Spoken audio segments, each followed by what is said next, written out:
would like to welcome you to Solutions with Courtney Anderson. I am Courtney Anderson, your host for today. Today we have an episode that is part of our Joyful Art of Business series. And this, of course, is our series where we take an entirely big picture perspective and we explore how to combine the positive benefits of our professional endeavors with our overall positive emotional return on our efforts in life. We call that joy. The idea is we can't just measure success or use as a return on investment metric the concept of how much money did I make or how many sales that I obtain. The goal needs to be bigger than that because we as humans are comprised of more than just these small economic or financial or goal-oriented issues. We have to have an emotional, psychological, positive result. Otherwise, you get the people who are rich and miserable, powerful and lonely. So that's what we're doing. And our specific topic today is a quote, and the quote deals with the issue of we are afraid to care too much for fear that the other person does not care at all.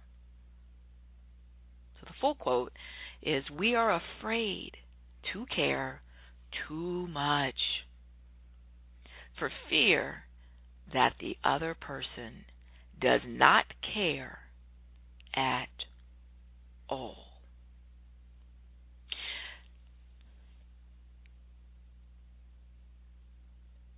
As usual, when I'm just sort of reading for fun, which is one of my favorite things to do, which is fortunate because I also get to do one of my favorite leisure activities for work. But when I'm reading for fun and I'm reading poetry or I'm reading, I like a lot of historical nonfiction. I like to read. Nonfiction is probably my favorite area to start with, and just it could be history is one of my favorites, but I also just like different types of. I like a lot of biographies. I like to read about different substantive areas, things that I'm interested in, economics or it could, psychology. And I find quotes all the time that I mark down or highlight or save for myself. And then one of the things I often do is I find not just new ideas, right? That's what's sort of why I highlight the things that particularly strike me, but I also find new ways of expressing things that I hadn't thought of. I mean, that's the excitement in the journey and the beauty of taking in new information, right? It's every time you read, in some ways it's analogous to getting on a plane and going to some super exciting, awesome place you've never been, or going to a theater to see a play you've never seen, and it's literally transformative. Right? Because it's this new experience. It's something that you've never done. You've never been to that place. You've never thought that thing. You've never seen that or heard of that or felt that. And it's beautiful. And I, like I said, we can feel it through all different types of experiences in our lives. But one of my just favorite pleasures is to indulge in reading because I can't always, just for logistics or time or whatever, get in the plane or go to the theater or go to the concert. But I can get a little of that excitement, right? It's exciting. I've learned something new. I've gone on a journey and I have a new experience and adventure in a way, and I can do that almost any time. So the full quote is from Eleanor Roosevelt, who I've had other programs and materials with other quotes just because she certainly was a powerful global figure during her life in many different ways. After her husband, who had been the longest serving United States president, had passed away, she continued on in her life to be a voice and to be active active in many different positive changes, and even things that maybe didn't change. She just espoused, especially for her time when she was alive historically, ideas of interest and sometimes of powerful meaning to me, and certainly the people who were fortunate enough to have known her. Again, very powerful and interesting historical figure. So here's another one, quote from attributed to her, and the full quote is, "We are afraid to care too much for fear that the other person does not care at all." And the reason I think that struck me is, first of all, not a lot of people admit this, right? It's one of those things where I think often we have some of the most emotionally sort of visceral experiences, and we're taking in new experiences and information when it's sort of like, wow, that speaks to me. And the idea here, when we talk so much about the joyful art of business, when we look at the idea that it's not enough just to quote,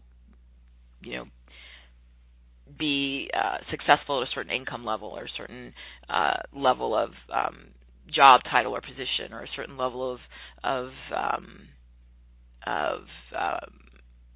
market valuation for your business. It's not enough, because are you happy? If you're not happy, are you content?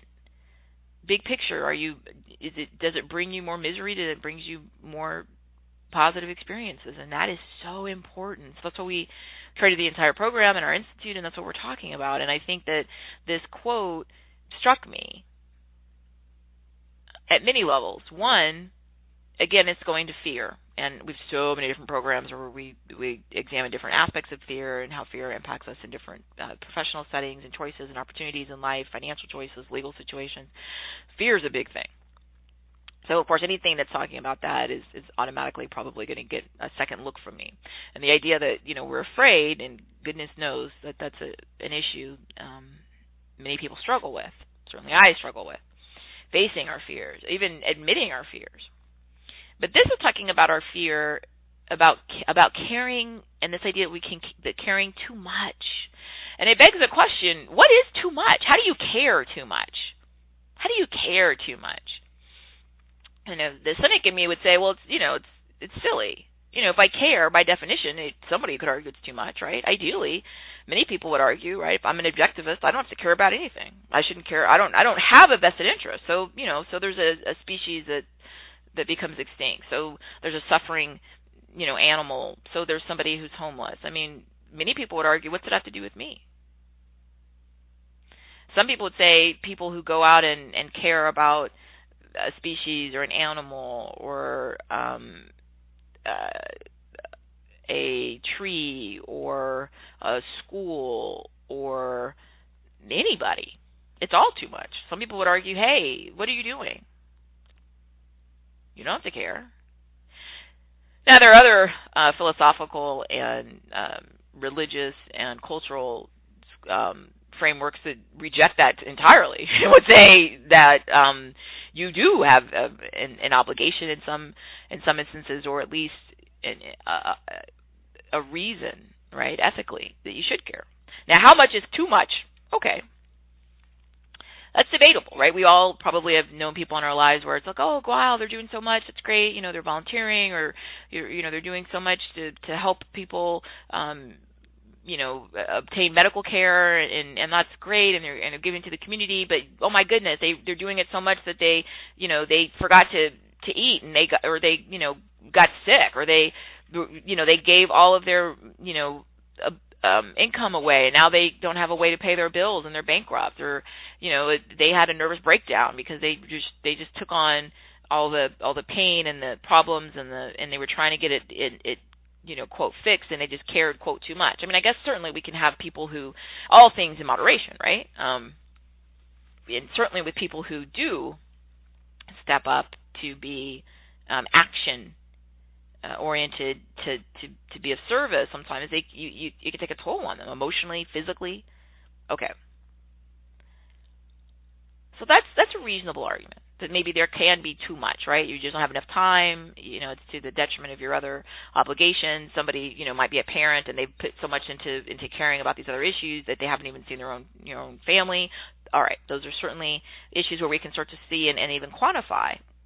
Okay, what's the consequence of this? Is it getting to a point where it's hurting other people and it's creating negative results in your life because it's become such a dominant issue? That certainly is possible. We also, though, when we look at the full quote, and it says, we are afraid to care too much for fear that the other person does not care at all.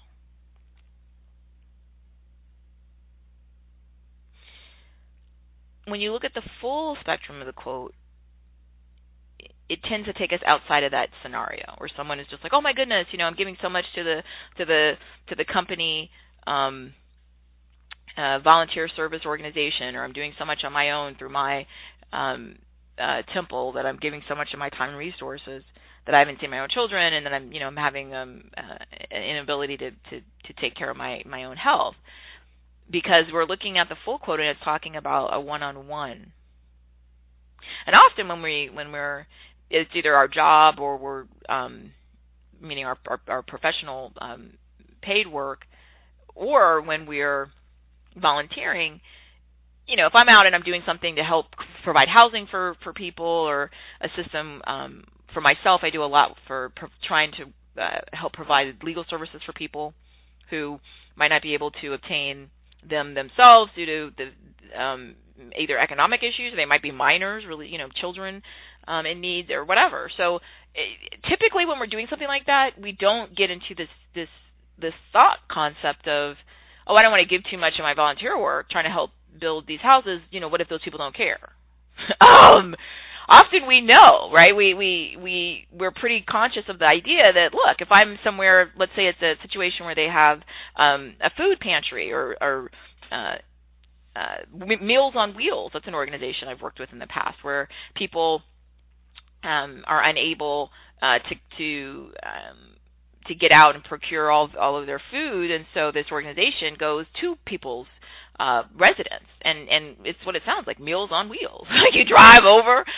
When you volunteer, the roles that I was involved in, people prepare, and then people literally get in a vehicle and drive to someone's place where they reside and bring them food. Right? They brought them a meal on wheels. And it was a vehicle where I was living because there wasn't public transport that was available to really allow people to use. I mean, you had to use your own private vehicle just because it's that part of the country I was living in the United States. So you don't think, oh, wow, if that one person, wasn't like super, caring, they didn't care about me, then I'm not going to give anybody else any meals. That's silly. I mean, maybe that person's having a bad day, maybe that person is not feeling well. We don't take it personally. And so the full quote doesn't really apply to that type of situation when we're doing something collective to a group or an organization, or even to some individuals that we understand, hey, I'm volunteering at a hospice and someone's obviously experiencing just overwhelming physical issues and pain, then obviously, yeah, maybe they don't care about me that much, or maybe even they're mean to me or rude to me, right? But we don't get upset and think, oh, I'm afraid to care. I'm afraid to go out and volunteer and to be of service. We just think, oh, I'm doing what I can, and of course people are having a bad time. Certainly for what I deal with a lot, I'm giving people volunteer legal services, but they have real challenging issues. They're about to be evicted. They're dealing with a child custody issue, so they're not necessarily going to be nice or appreciative. I mean, they might be really even mean to me, which almost never happens. But, over the last 15, 16 years, there have been occasions where people, it was a bad time for them.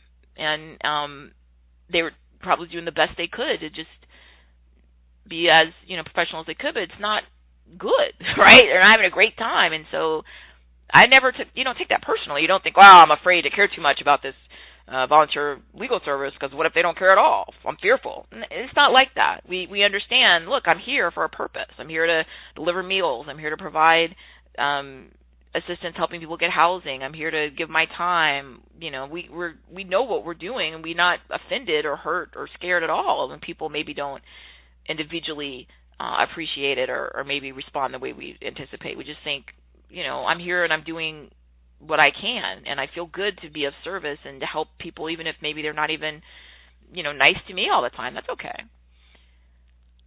But this is all really interesting because initially when I was thinking about this and I started to think, okay, well, the immediate reaction of this quote is this idea, right? We're afraid to care too much for fear the other person doesn't care at all. It brings up, it conjures, personal relationships built on trust. So a very important friend, a very important romantic relationship. Or intimate relationship. That's what it conjures up, right? Like I don't want to show this other person how much I care about them because exactly what it says, right? What if they don't care about me?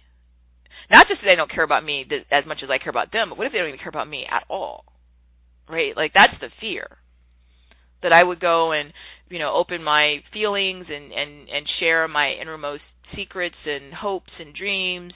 And the other person would respond with, what? Who are you?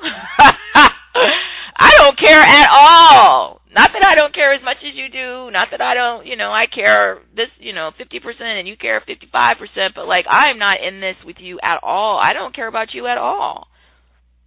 Right? That's the fear. And that's the different setting, right? That's that individual, situation where we're investing in other people and we desire, we crave, them, right? That's why, I want to know how they're doing. I want to spend time with them. I want to hear them laugh and tell stories. I can't wait to tell them my stories. These are the people that we do invest in. What do they think? Because we respect and admire them. I care too much, right? But my fear is that they don't even care at all. And then that opens up all of these triggers and what we talk about, the triggers of these sort of underlying or latent, sometimes not even latent, challenges and fears of how we see ourselves. Because the idea is, well, here I am, I'm carrying so much, maybe even too much, and the other person doesn't even care about me at all. They may not even, again, I sort of did it flippantly, like, here I am, like, oh, I was thinking about you, and I wanted to, talk to you about this, and how are you? And then the other person's like, what? Who are you? What?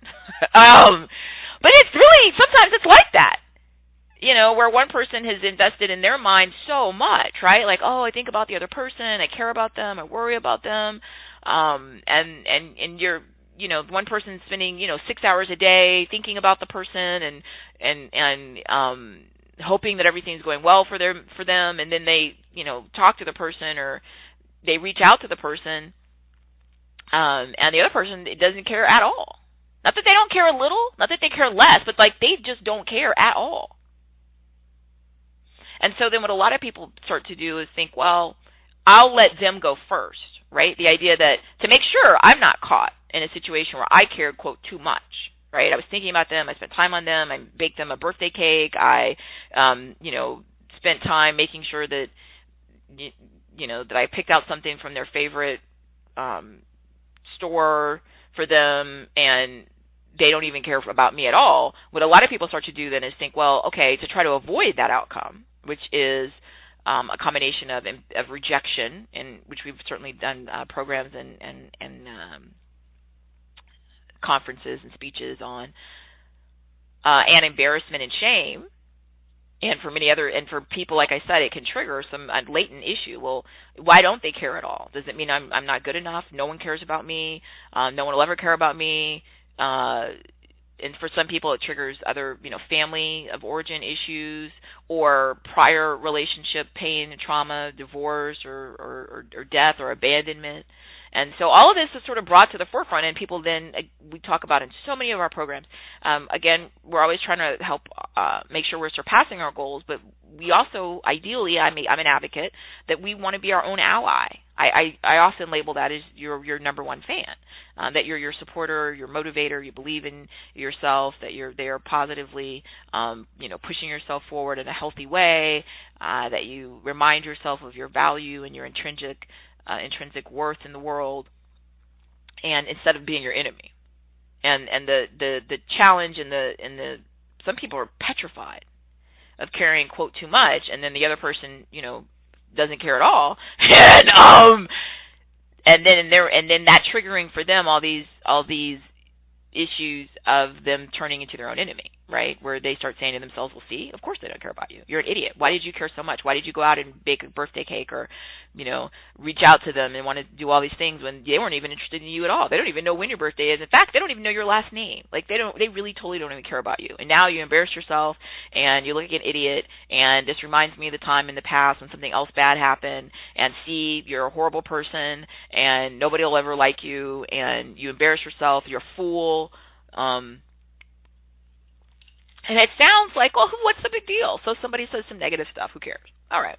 Well, assuming, again, from the perspective that we do care about ourselves individually and then other people, ethically or spiritually or morally or religiously, I don't care what your motivation is or your framework, but that's my argument, is that, yeah, we should.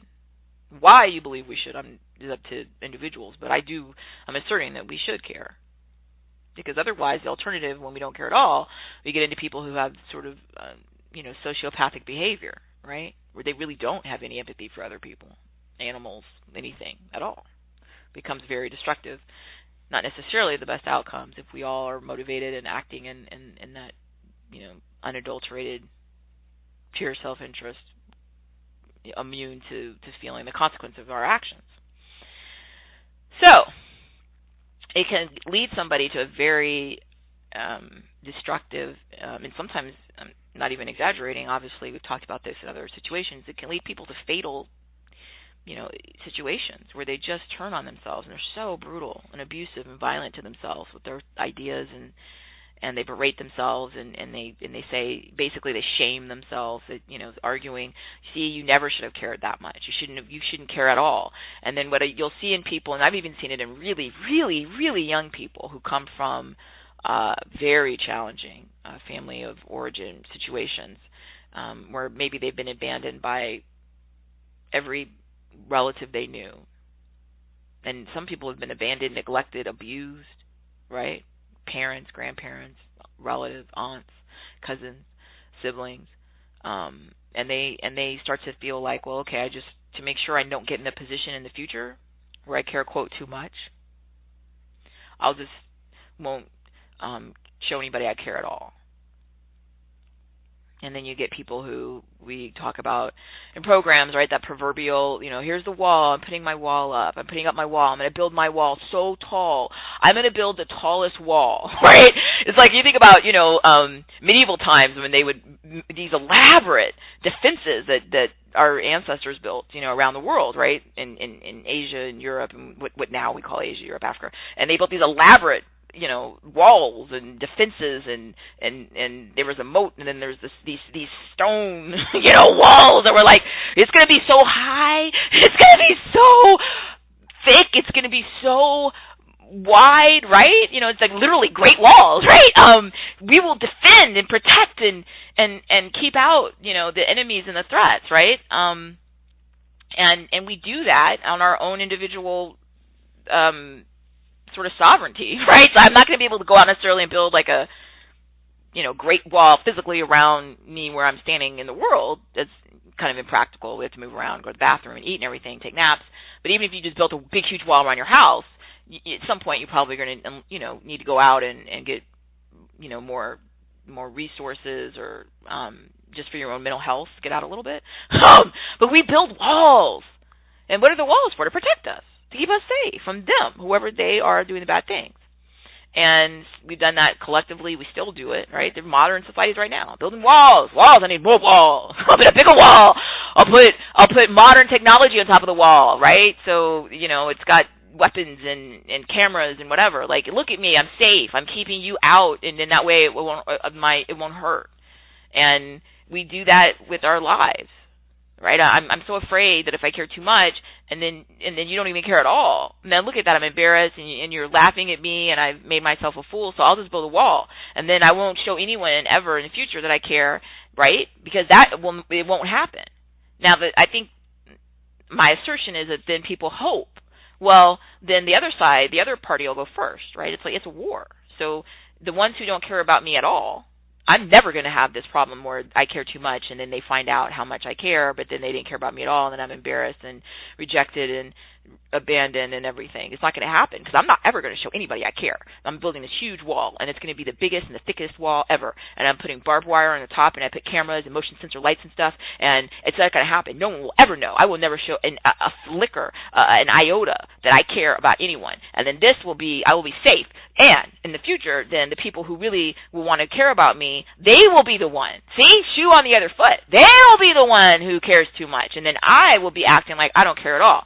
And then, after a certain amount of time, which is almost always undefined, and I'm 100% confident I can trust them, and that they're not just tricking me, or that I'm not misreading, right? Because most of the time when we get in these situations where we do care, quote, too much, only in relationship to the fact that the other person doesn't care at all, right? When we're like, hey, I made this for your birthday, and the other person's like, what? Who are you? That's not usually, in healthy situations, we just misread things.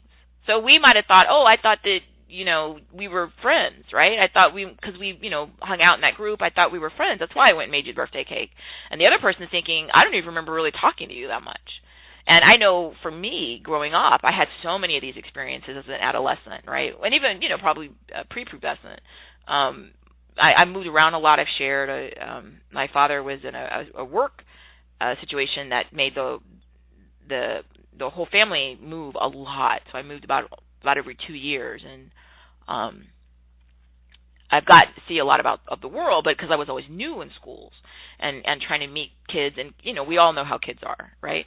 And I would make these mistakes where I would be thinking, this person's my friend. And I remember one time I'm in a new school, and I was in some kind of group, I don't remember. I always played musical instruments, so I was always in band. And I did, believe it or not well, but I did some. I'm a positive motivator, actually, so this does make sense at that level. But when I was younger, I did some what they call cheerleading. I didn't do it in the athletic way that it's done now. Young people, literally are like Olympic caliber athletes, right? I just wore outfits and smiled and cheered, right? Like that kind of was my forte.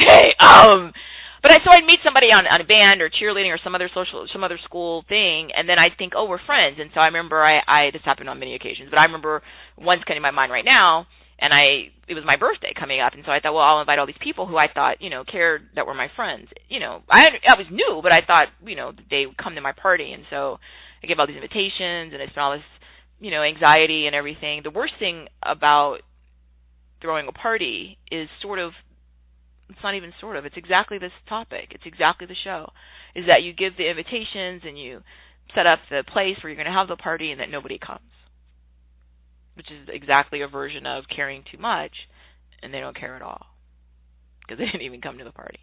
And I'm remembering a year, I must have been about 13 or 14, where that let me be more specific, it did happen. I don't remember the number, but let's say I invited, whatever. It was a sleepover. Now I'm remembering. So I invited all these girls to come and have a big slumber party, which when at a certain age in a certain culture, it's like a big thing. This is what people do. And of whatever number I invited, like just 1 or 2 people came, and maybe I invited, I don't know, 30 people. I don't remember, but it was a manifestation of this exact feeling. That I cared and thought they were my friends, and many of these people had been to their parties, right? And they didn't care at all. And it's just horrible. And I'm an older, wiser adult, and even remembering and thinking about this is bringing all these emotions, because it takes you right to that place. You know, and you think, gee, they couldn't even pretended to have come. They didn't have to enjoy the party. All they do is like show up. And, you know, my parents, obviously I was a young person living at home, had spent money and time on getting, you know, food, and oh, it's just brutal. And I remember some things like that happening with my younger brother. Part of it's because we moved around a lot, so people didn't really necessarily always know us, and, you know, it's hard. And, whoo, golly. So when we look at these quotes, it sounds stupid. If I had to go give, you know, some big corporate education program, and I'm talking to powerful CEOs, and we're discussing, you know, returns on investment of your business, and I start talking about a time when I was a teenager and I threw a party and people didn't come, but it's relatable. And even though it's not to sit here and say that it defines who we are, but the experiences and the emotional pain, it does make an impact. And it does, if we're not healthy and we're not, I mean, vigilant. You know, so many other programs we do are just about being vigilant. Well, everything we do is about being aware, but certainly being vigilant. We're going to get into that thing where you'll think, well, I'll never have it happen where I won't and have a party and nobody really comes, because I just won't ever have any more parties, right? Problem solved. So I'm building my wall, right? I'm building it. I'm building my wall. No one will ever think I cared too much. I didn't care about them at all. They didn't get an invitation, right? I didn't go and prepare special party favors for all these people. There was no party, right? I don't care at all. And I'm trying to be preemptive and proactive and thinking, oh, this will fix it. The challenge is our entire show and series is about my return on my investment of my time and resources, right, in a positive way, which I call joy. What is the outcome if we go down the path of building the wall, we just won't ever have the party, we will never show people we care about them, and in that way we'll make sure that we're never rejected or abandoned? What do we get? So let's just follow it, right, logically. So I commit myself to never have a party ever. That way I'll never have this horrible thing where no one cares at all. So what do I get? Okay, well, I'm going to have a lonely situation because on my birthdays I'll be sitting around by myself. I'm certainly not going to potentially be developing new friendships as I move forward in life, because I'm not inviting anyone ever to do anything, because I'm just so focused on keeping them out, keeping them away from hurting me. The problem, though, and the challenge is that I've hurt myself by isolating myself. We do programs, and there's so much research, right, on the impact of community and ties of whatever level you're comfortable with. I say that as an introvert, right? Somebody who needs to recharge when I spend a lot of time with people. But we all need healthy relationships, definitions of ourselves, definitions of our relationships with others at some level.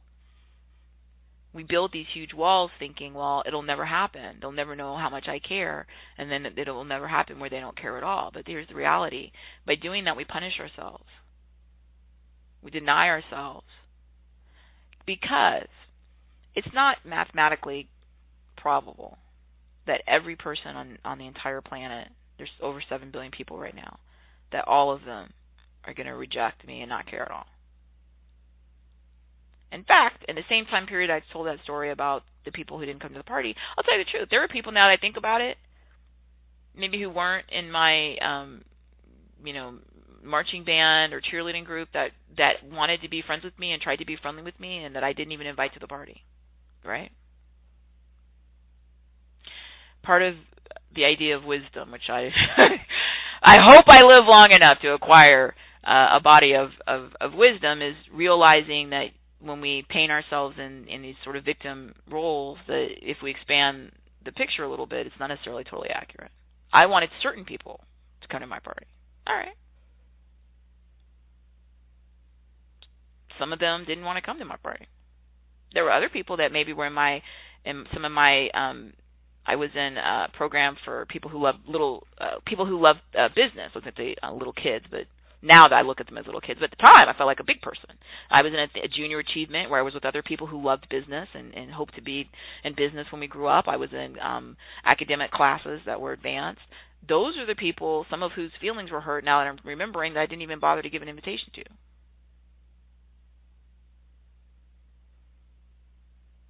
It's a powerful lesson. Building up these walls is silly. It's incredibly time consuming, and all this time and resources trying to keep other people out to stop them from hurting you is stupid. The person who hurt you is you, and you're already inside the wall. So you go and you build all of this thinking, oh, this way I'll make sure that it's never going to happen. I mean, it's never going to be a situation where they don't care about me and I care about them too much. But here's the deal. You are you, and you're already inside the wall, and you're the one that did this. The healthy way to approach a situation is communication. If you start to think, oh, I met somebody, I'm not really sure they are my friend yet, I'm not really sure they want to spend time with me, be honest and say, hey, I really liked hanging out. I thought it was fun we went to movies. Hey, do you want to go to dinner again? Do you want to hang out and do something? And it's difficult at any age. It's difficult at 13. It's difficult at I'm sure, 83 to make friends. And then people who seem like they're receptive to spending time with you, don't just discount them and say, oh, I don't want to hang out with them. Why not?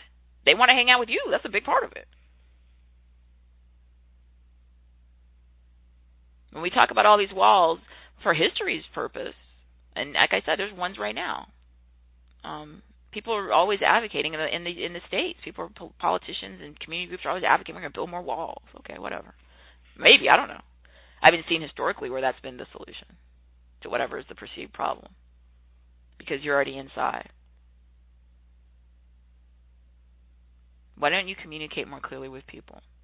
Why don't you open up your heart and your mind to the people that you claim you want to care about? How are you deciding the people that you want to care about? Is it because you really like them, or is it because they seem to be your version of whatever age and culture you're in of cool or desirable? Don't build a wall, because it won't work. It never works. All it does is put you in some situation where you're isolated. You're having unhealthy behaviors because you're not spending enough time with other people. You get caught up in these really negative thought patterns that other people are, going to do bad things to you, which is silly. Some people in life are going to not be awesome people. Some people in life are going to be completely awesome and wonderful people. And the majority of people in life are just neutrals. They're at the store when you are. They're not going to hurt you, do anything bad to you, but they're not going to stand there, some stranger in the fruit section, and start talking to you and asking you to be their new best friend. I mean, sometimes you'll meet people, but most people were just living their lives. They're living your life. You smile politely. They're smiling politely. How are you? Having a good day? Oh, yes. How hard is this? It's unrealistic and unhealthy and self-destructive to think you have any control of how other people feel. When you care about other people, that's something you're giving to the world, just like the volunteer example I gave at the beginning of the program. Reframe everything like that. You'd be embarrassed and ashamed of yourself if you said, well, one time I went and I was doing something with the Red Cross, and then one of the people was really rude to me when I was trying to help give them some, clothes after the flood. And so after that person was rude and mean to me, they didn't care about me at all. I'll never do anything again. That's just beyond stupid. And everybody you would tell that to would tell you, what? You're helping all these people with the flood, and now one person maybe was having a bad day, or maybe they were just a grouchy, mean person, and now you'll never, ever help anyone ever again? Really?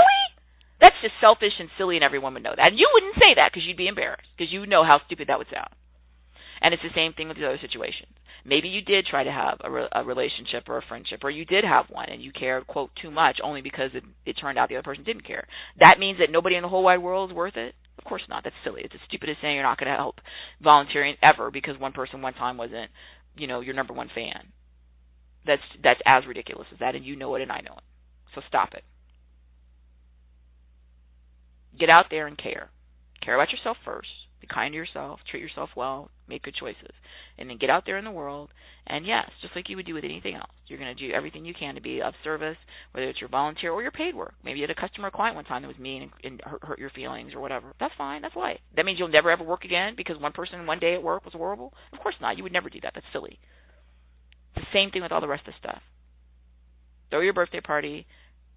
Be aware with your communication and look and see behaviors other people demonstrate. If someone is showing that they're interested in spending time with your life with your friend, maybe you seem they're a little annoying or a little strange, but you know what? Why not spend time with them? It's not going to hurt you. Invite them. Maybe you get to know them better. You'll find out they're really quite cool and fun. Or you'll find out they're more annoying than you thought. At least you'll know for sure.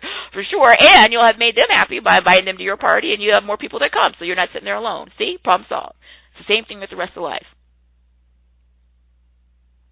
Fear is healthy and normal. The response to it is up to you, and that's where we can either become someone who has an outstanding return on our investment in terms of our joy, surpassing our goals. You can become somebody just built, hidden behind your little emotional wall with your barbed wire, sitting around complaining about how evil the world is and how mean everybody is and how lonely and sad you are. That's your choice.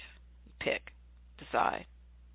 Thank you so much for joining me. And as always, you can come to CourtneyAnderson.com for feedback, suggestions, more information.